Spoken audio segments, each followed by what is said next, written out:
जय श्री राम।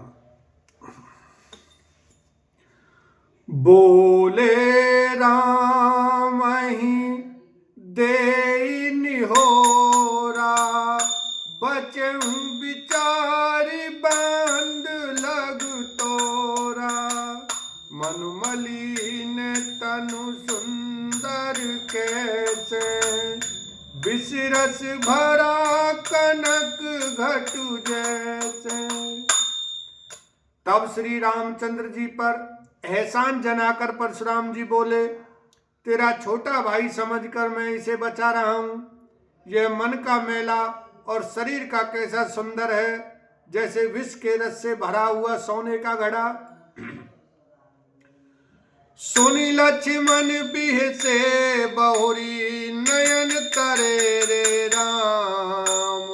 गुरु समीप गवने सकुचि, परिहरि बानी बाम लखन सिया राम। जय जय राम।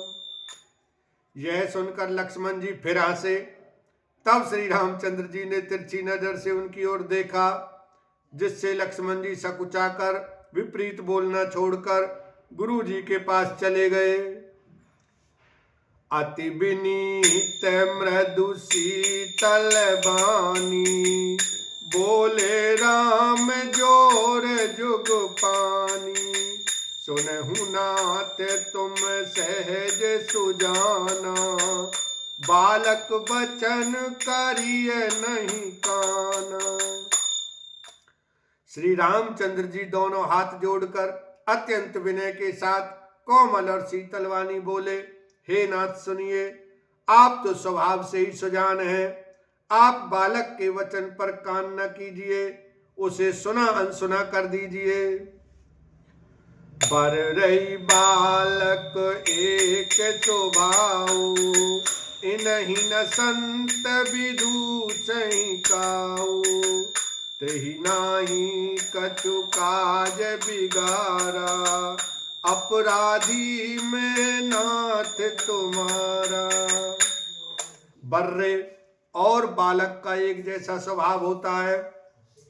संत जन ने कभी दोष नहीं लगाते। फिर उसने लक्ष्मण ने तो कुछ काम भी नहीं बिगाड़ा है। हे नाथ, आपका अपराधी तो मैं हूं। कृपा को पे बधु बंधव गुसाई, मो पर करिय दास की नाई। कहिए बेग जेहि विधि से जाई, मुनि नायक सोई करो पाई। अतः हे स्वामी, कृपा, क्रोध, वध और बंधन जो कुछ करना हो दास की तरह अर्थात दास समझकर मुझ पर कीजिए, जिस प्रकार से शीघ्र आपका क्रोध दूर हो। हे मुनिराज, बताइए मैं वही उपाय करूं। कह मुनि राम जाई ऋषि कैसे, अजहु अनुज तव चितव अनैसे। एहि के कंठ कुठार न दीना, तो मैं काहे कोप करू कीना। मुनि ने कहा, हे राम, क्रोध कैसे जाए। अब भी तेरा छोटा भाई टेढ़ा ही ताक रहा है। इसकी गर्दन पर मैंने कुठार न चलाया तो क्रोध करके किया ही क्या। गर्भ सत्रवही अवनिप रवनी, सुन कुठार गति घोर। परसु अछत देखऊं जियत, बैरी भूप किशोर। लखन सिया राम। जय जय राम। मेरे जिस कुठार की घोर करनी सुनकर राजाओं की स्त्रियों के गर्भ गिर जा पड़ते हैं, उसी फरसे के रहते मैं इस शत्रु राजपूत को जीवित देख रहा हूं।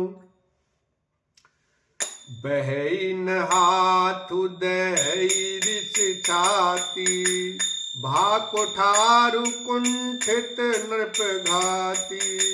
भयउ बाम विधि फिरेउ स्वभाऊ, मोरे हृदय कृपा कसिकाऊ। हाथ चलता नहीं और क्रोध से छाती जली जाती है।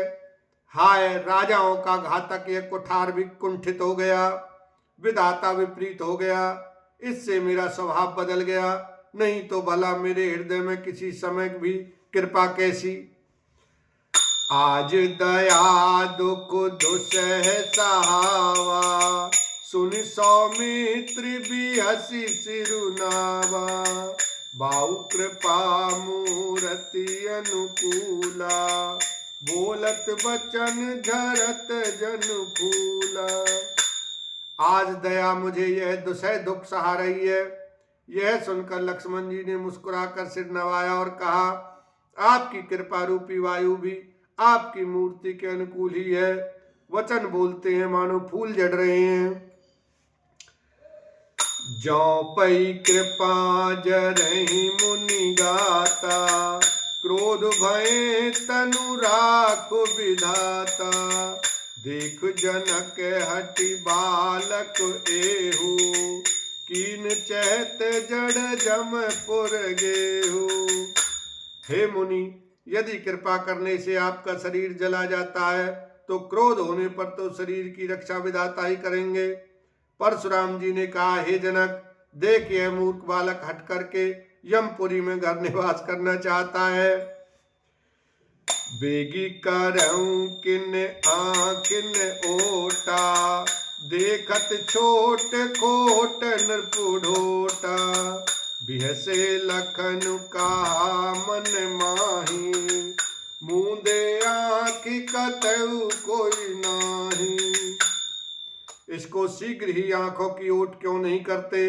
यह राजपुत्र देखने में छोटा है पर है बड़ा खोटा। लक्ष्मण जी ने हंसकर मन ही मन कहा, आंख मूंद लेने पर कहीं कोई नहीं है। परशुराम तब राम प्रति बोले और अति क्रोध। शंभु सरासन तोरि सठ, करति हमार प्रबोध। लखन सिया राम जय जय राम। तब परशुराम जी हृदय में अत्यंत क्रोध भरकर श्री राम से बोले, अरे सठ, तू शिव जी का धनुष तोड़कर उल्टा हमी को ज्ञान सिखाता है। बंधु कहि कटु सम्मत तोरे, तू छल विनय करसि कर जोर। कर परितोष मोर संग्रामा, नाहित छाड़ कहाओ रामा।